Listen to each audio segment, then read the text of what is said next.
বিহুৱান আমাৰ তৰালী বাইদেউ অকণমান মৰম যাচিব।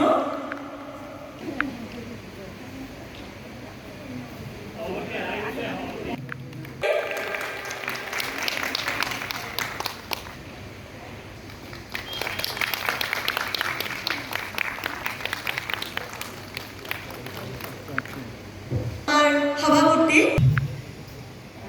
মোৰ দেউতা প্ৰয়াত প্ৰভাত শৰ্মা বিশিষ্ট সংগীতজ্ঞ আজি এই মঞ্চৰ পৰাই সোঁৱৰিছোঁ আৰু নলবাৰীৰ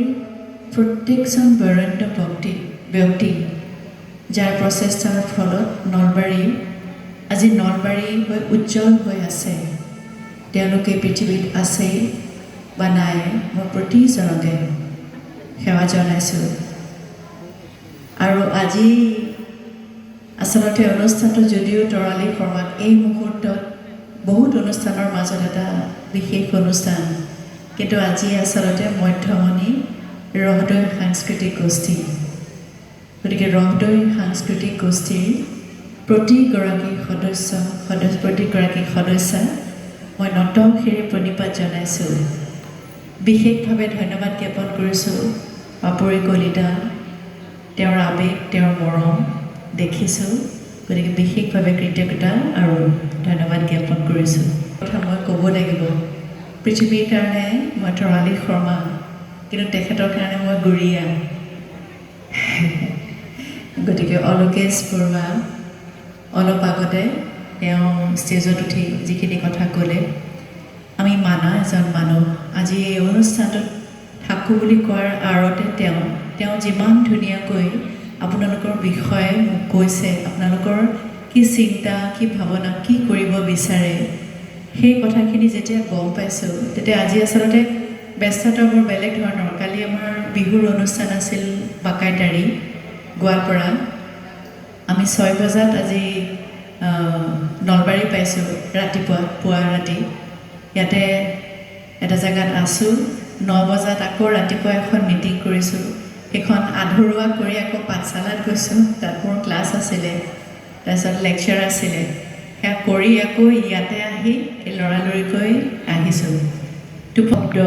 যি শব্দৰ অনুভূতি মানুহে যেতিয়া অন্তৰংগ হৈ যায় আত্মীয়তাৰে সেই শব্দৰ অনুভূতি গ্ৰহণ কৰে বা সেই অনুভূতি হয়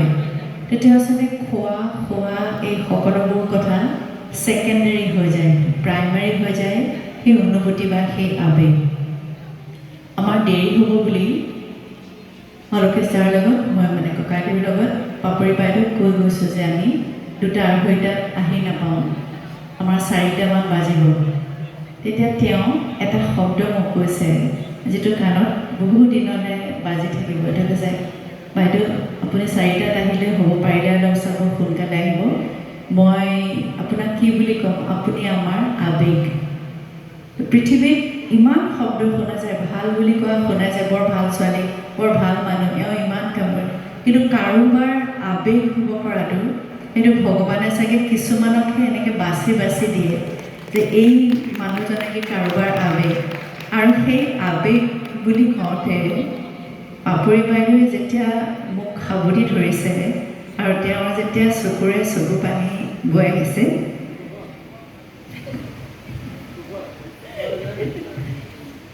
সেই সময়টোত মোৰ অনুভূতি এনেকুৱা ধৰণৰ মই গান গাই পৃথিৱীত কি পাইছোঁ মই নাজানো কিন্তু কাৰোবাৰ মনত এই যে অকণমান ঠাই পাইছোঁ তাতকৈ আৰু প্ৰাপ্তি একো নালাগে গতিকে মই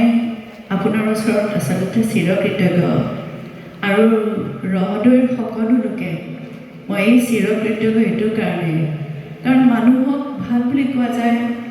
ইমান কাম কৰি থাকে পৃথিৱীত বহুত ধৰণৰ কাম হৈ থাকে বিভিন্ন বিষয়ত কাম হৈ থাকে আৰু ইমান মানুহে কাম কৰি আহিছে তাৰ ভিতৰত কেতিয়াবা পেহেলগামৰ নিচিনা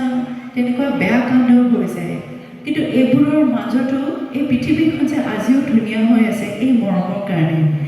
এই মহিলা কেইগৰাকী যেতিয়া ওলাই আহিছে মই চিন্তা কৰি আহিছোঁ মই মোৰ মাক দেখোঁ মই খুব লাকি যে মই আজিৰ তাৰিখতো এনেকৈ দিন ৰাতি এক কৰি ঘূৰি থাকিব পাৰোঁ ঘৰুৱা যিমানখিনি কাম সেইখিনি কাম মই কিছু শতাংশহে কৰোঁ, বাকীখিনি মোৰ মা, মোৰ মাহী, মোৰ শাহু এনেকৈ চম্ভালি লয়। কিন্তু আজি যিখিনি ইয়াতে মহিলা আহিছে, মই ভাবিছোঁ গোটেই দিনটো তেওঁলোকে আজি তেওঁলোকৰ ভাল লগা কাম এটা কৰিব ওলাই আহিছে। নামটো এনেকুৱা দিছে ৰস দৈ। ৰস দৈৰ কথা কি ক'ম, কেৰেক্টাৰ বিখ্যাত সাহিত্যিকে লিখিয়ে গৈছে। গতিকে ৰস দৈ নামৰ এটা কেৰেক্টাৰ অহাৰ লগে লগে মই যেতিয়া বহিছোঁ আৰু তেওঁলোকে গানবোৰ গাই গৈছে, অলকে যে ঠিকেই কৈছে, আচলতে গানৰ কিমান নোট লাগিছে সেইটো ডাঙৰ কথা নহয়, কিন্তু এই যে বহি বহি তেওঁলোকে এই কামৰ মাজত কোনোবাই পাকঘৰ এৰি আহিছে, কোনোবাই কাৰোবাৰ ঘৰখন সেইটো সময়ত এৰি আহি একগোট হৈ যে কাৰোবাক সেই অকণমান আদৰ দিব বিচাৰিছে। এটা দিন তেওঁলোকে যে তেওঁলোকৰ ভাল লগা কাম এটা, যিটো ভাল লগা কামেৰে সমাজখনৰ কিবা এটা হওক, তেওঁলোকৰ কিবা এটা হওক, সেইটো বহুত ডাঙৰ কথা। ৰদৈ সাংস্কৃতিক গোষ্ঠী নলবাৰী, এই মহিলাসকলৰ এই যি আগ্ৰহ, তেওঁলোকৰ যি মৰম, আজি যি সন্মান দিলে তাৰ বাবে মই কৃতজ্ঞ। আৰু তেওঁলোকৰ এই আদৰ মানে আচলতে পৃথিৱীখন এতিয়া ইমান বেছি কেঅছ বুলি মই ভাবোঁ, তাৰ মাজত এই যে মহিলা কেইগৰাকী ওলাই আহিছে কিবা এটা ভাল কাম কৰোঁ বুলি, তেওঁলোকে আচলতে মৰম বিলাইছে, এইটো আটাইতকৈ ডাঙৰ কথা। আৰু মই ৰদৈৰ সকলো লোকে, পাপৰি কলিতা বাইদেউ প্ৰমুখ্যে প্ৰতিজনলৈ ধন্যবাদ আৰু কৃতজ্ঞতা জ্ঞাপন কৰিছোঁ। আৰু তেওঁলোকে এনেকুৱা ধুনীয়া কামবোৰ কৰি যাওক, নৃত্য গীত, সমাজখনত যিবোৰ কামে সমাজৰ ভাল কৰে, মানুহক আগবাঢ়ি যাবলৈ, ভালে থাকিবলৈ অনুপ্ৰেৰণা যোগায়, সেই কাম তেওঁলোকে কৰিব বিচাৰিছে। ভগৱানে সকলোকে সকলোকে সেই আশীৰ্বাদ কৰক। ধন্যবাদ। হোটেল নবনীল, আমাৰ ইয়াত উপলব্ধ অয়' ফেচিলিটি। আমি কাপল ফ্ৰেণ্ডলি। আমাৰ সুবিধা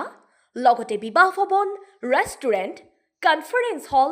বাৰ্থডে পাৰ্টি উদযাপন কৰাৰো সুবিধা আছে আমাৰ ইয়াত। যোগাযোগৰ নম্বৰ 7635980100 আৰু 7002691801। আমাৰ ঠিকনা হৰিপুৰ নলবাৰী ৰাষ্ট্ৰীয় ঘাইপথৰ কাষত নাইৰা পেট্ৰল পাম্পৰ সমীপত।